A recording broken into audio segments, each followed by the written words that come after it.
Gracias por la invitación, por la participación. A veces no es un espacio que desde el Fondo de Población de Naciones Unidas estamos acostumbradas, así que para nosotras, digo nosotras porque somos un equipo de todas mujeres, así que debo hacer justicia a ello.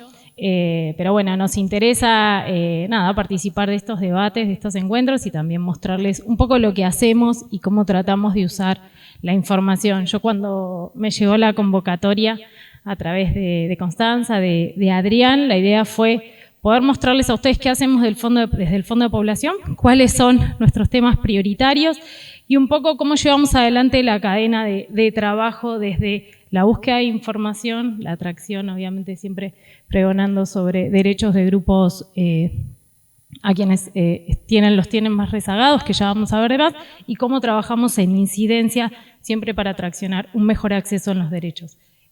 Si hacen la primera, solo contarles... ¿Paso yo? Perfecto.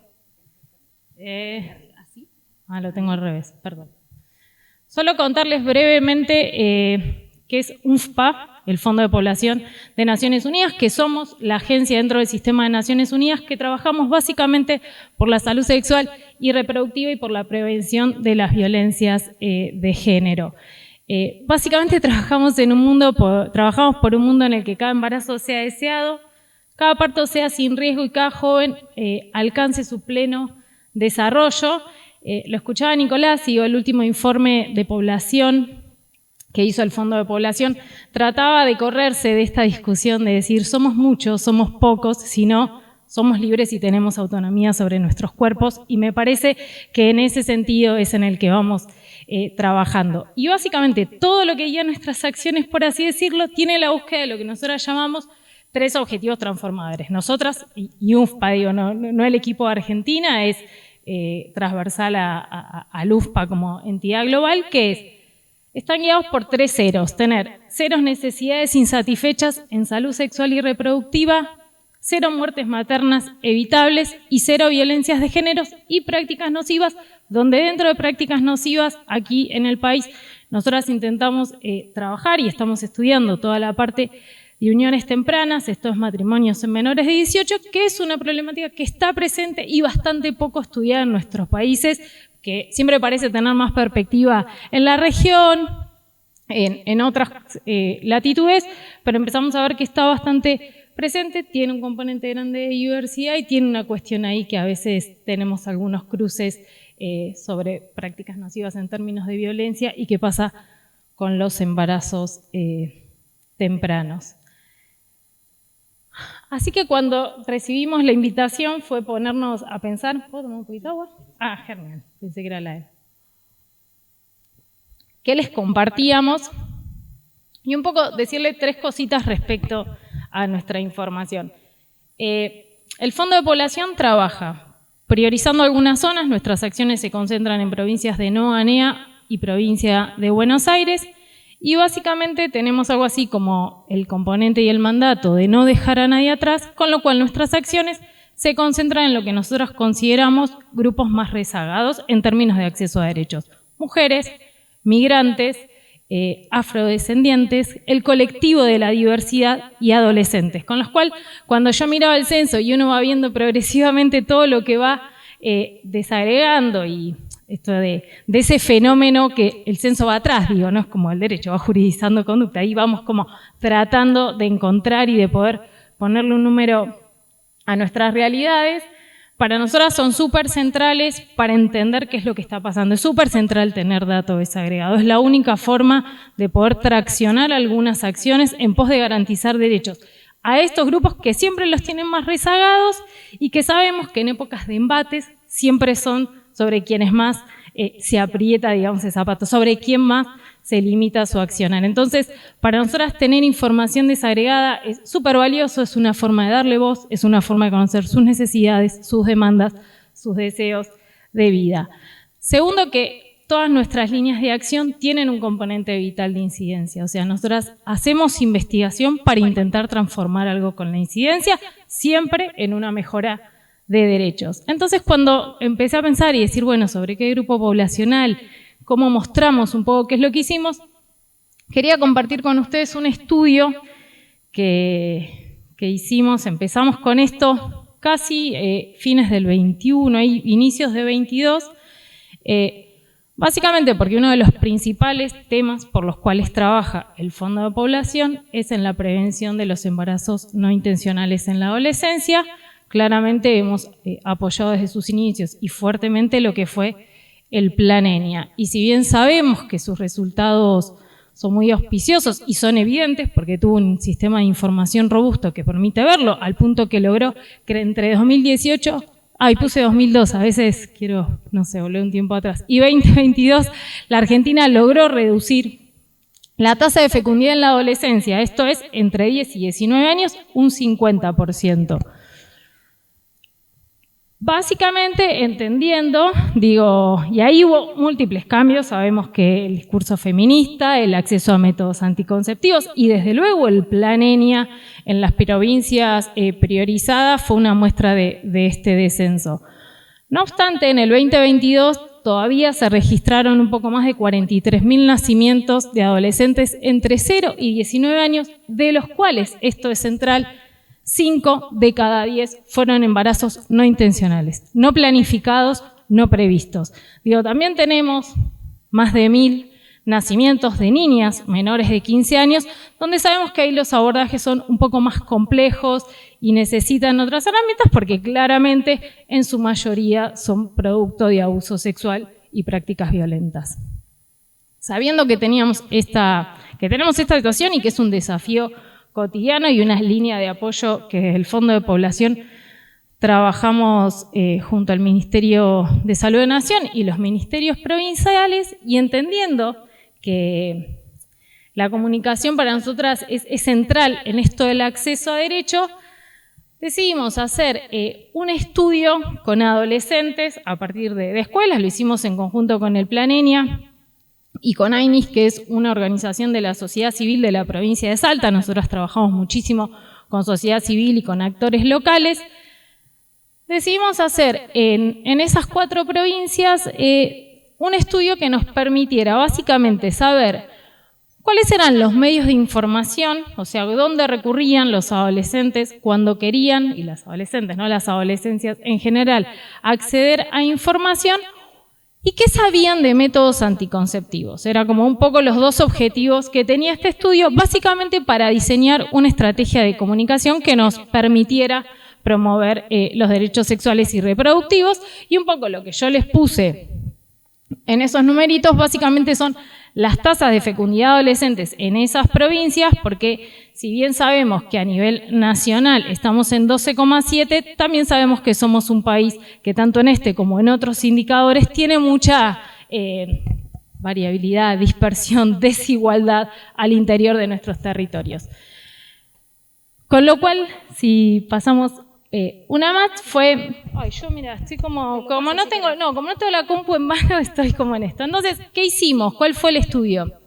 Fue un abordaje cuantitativo, lo que hicimos fue conseguir acuerdos con escuelas y hacer estas encuestas en determinadas escuelas. ¿Fue una muestra intencional? Sí, porque fueron las escuelas a las que logramos tener acceso, por eso fue el muestreo intencional a través de las organizaciones de la sociedad civil con quienes nos aliamos, y llegamos a tener datos de un poco más de 900 adolescentes tenemos 12 y 20, los 20 eran como el menor sesgo que nos quedaba en las escuelas, básicamente la media fue de 16 años. Y claramente también siempre se indaga. Nosotras hace mucho tiempo que en cualquier encuesta usamos la categoría de identidad de género que usa el INDEC, de hecho la usamos de cuando se hicieron los pilotos de censo, así que es una categoría a la que siempre se le pone mucho interés. Fue un estudio bastante chico, si queremos decir, pero muy interesante para nosotras, básicamente porque nos permitió actualizar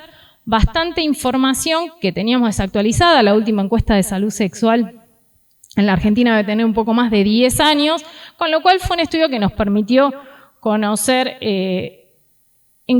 cuánto se había corrido, ¿no?, el inicio, la edad de inicio de las relaciones sexuales, cómo pasaba entre varones, mujeres y el colectivo de la diversidad.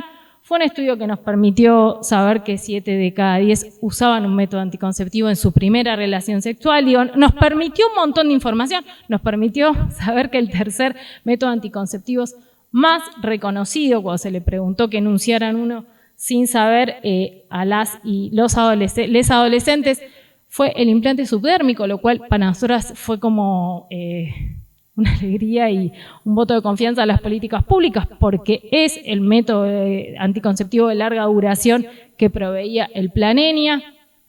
Digo, nos permitió actualizar un montón de cuestiones. Primero indagábamos, más que nada, en qué métodos de comunicación, cómo se informaban, y además que esto fue muy parecido a si ustedes conocen lo que fue la encuesta de comunicación de usos culturales, la que salió en 2003, que indaga por dónde nos informamos los y las argentinas. Así que no me voy a poner a detallar cada uno, pero sí quiero tomar, que lo tomamos de esta encuesta, es que en el momento que le preguntabas cómo accedían a la información, la primera pregunta estaba, si vos tenés alguna duda, si tenés inquietud de algo, un tema en general, ¿a dónde recurrís? Y lo que vimos ahí es que las adolescencias en un 75% iban a buscar información en Internet. O sea, lo básico era, sin diferencia por provincia, sin diferencias por identidad de género, sin diferencias casi por grupo etario. Ahora, cuando le preguntábamos si aquella información que necesitaban estaba vinculada a la sexualidad o a las relaciones sexuales, ¿cuál era esa fuente de información? Y ahí salió medio corrido. Lo que nos llamó la atención es que lo que empieza a predominar es preguntarle a un familiar. O sea, empieza a ganar terreno el vínculo, lo vincular, lo afectuoso, la familia como ese espacio a donde iban a buscar información vinculada a sexualidad y relaciones sexuales las adolescencias. Ya Internet no era su principal fuente de consulta. Empezamos a indagar un poco, bueno, ¿qué hay en este 35? ¿Pero quién es? ¿Por qué? La verdad que no era quizás el dato inicial que íbamos a buscar, pero fue un insight para decir, bueno, ¿por dónde vamos con una campaña? O sea, ¿qué tenemos que poner en valor? ¿Qué está faltando de todo esto? Y ahí lo que vimos es que el 21% lo que menciona es que habla con la madre, en menor medida con el papá, antes que el papá hay otros familiares de confianza, que si teníamos que ver quiénes buscaban cuestiones vinculadas a la salud sexual, teníamos más mujeres que varones que iban a Internet y no que lo hablaban con la familia, lo que para ahí a nosotras también empieza toda una reflexión de, bueno, la construcción de estas masculinidades, qué tanto está habilitado hablar los varones frente a o no, digo, todo empieza a ser como línea de indagación para decir por dónde avanzamos con estrategias comunicacionales. Y lo que sí vimos que tenía alguna diferencia era con identidad de género. Nosotras ahí lo que veíamos es que las mujeres básicamente hablan con sus mamás, los varones hablan con sus mamás, excepto conforme aumenta la edad, que ahí empiezan a hablar un poco más con los padres, y los adolescentes que se reconocían dentro del colectivo de la diversidad recurrían a otro familiar cercano. Estaba la madre, pero aparecía este concepto, lo cual, en términos de estrategias para nosotras, para pensar, fue empezar a pensar, bueno, ¿cómo empezamos a trabajar con los adultos en esto, ¿no? Digo, acá viene la pregunta incómoda que siempre dicen, bueno, ¿qué recordamos nosotros de nuestra primer charla? ¿Qué identificamos como nuestra primer charla en educación sexual integral? Digo, yo probablemente alguien de una empresa viniéndolo a una escuela, digo, eso creo que en las edades que tenemos fue para mucho. Entonces, también ahí derivó toda otra línea de trabajo que complementamos con algunas indagaciones cualitativas de una estrategia que nosotros llevamos hace mucho, ya 2 años, que se llama Diálogos por la ESI, que básicamente igual esto está enfocado a fortalecer las capacidades de los gobiernos provinciales en lo que es educación sexual integral y parte de muchos talleres con adolescentes para tener documentos de incidencia que se presentan a las autoridades provinciales. Y en esas indagaciones cualitativas, teniendo este emergente, empezamos un poco a testear de la familia empieza a ser ese espacio donde recurren las adolescencias a buscar información y lo que surgió era esta preocupación entre las adolescencias de decir, bueno, guarda, igual que yo me doy cuenta que le pregunto a padres que no saben de esto, o sea, que no saben ni cómo hablarlo, cómo... Y ahí se empezó a poner en cuestión todo esto de decir, bueno, empieza a ser el tabú una limitante para un acceso a derechos en materia de salud sexual y reproductiva, cómo empezamos a habilitar esas conversaciones que pueden ser un tanto incómodas en la familia y cómo progresivamente también empezamos a generar una agenda de trabajo con los adultos. Y ahí lo que surgió, y con quien nos asociamos, que para nosotros fue una asociación bastante importante, fue con, y agradecidas de ello, fue con el Consejo Publicitario Argentino, y a inicios de este año sacamos una campaña que se llamó Una charla más fácil, donde básicamente lo que intentaba era esto, poder crear espacios de conversación entre adolescentes y referentes afectivos en lo que tiene que ver en temas de salud sexual y reproductiva. Lo que les decía de que los tabúes, las vergüenzas y la falta de conversación no sea un impedimento de acceso a derechos entre los adolescentes, empezar a sumar a los adultos a la agenda de juventudes, a las preocupaciones y a las demandas que tienen las adolescencias, sin dejar de visibilizar a veces lo difícil que puede ser en algunas de estas familias y básicamente que sepan que pueden tomar las adolescencias decisiones libres e informadas sobre su vida para lo que es nuestro mandato, particularmente en lo que hace a la salud sexual y reproductiva. Con lo cual, solo para cerrar, traje alguna muestra de la campaña que, otra vez.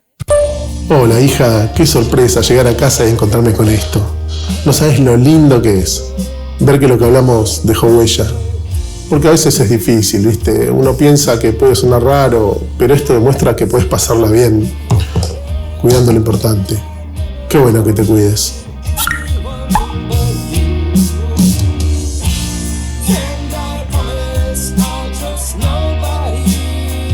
Consejo Publicitario Argentino y UFPA.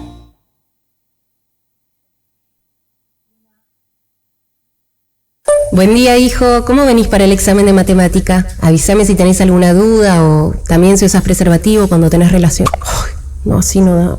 Hijo, ¿todo bien? ¿Estás estudiando? ¿Tenés dudas sobre salud sexual? Ay, tampoco. Que hablar de salud sexual sea una charla más fácil. Más información en argentina.unfpa.org. Es un mensaje del Consejo Publicitario Argentino junto al Fondo de Población de las Naciones Unidas. UNFPA. Hijo, ¿qué haces? ¿Querés tomarte un recreo del estudio y charlamos un rato? Bueno, un poco mostrarles cómo hacemos, cómo lo sienten que vamos tomando, siempre intentando tener una agenda de incidencia en estas temáticas y, bueno, claramente en este vínculo que tiene el Fondo de Población de llevar adelante los estudios de dinámicas poblacionales en relación con el desarrollo, para nosotros claramente las juventudes y sus interseccionalidades y sus desigualdades son un actor a contemplar, entendiendo que las adolescencias son un sujeto clave en el desarrollo. Así que, bueno, básicamente era un poco mostrarles eso y quedo a disposición.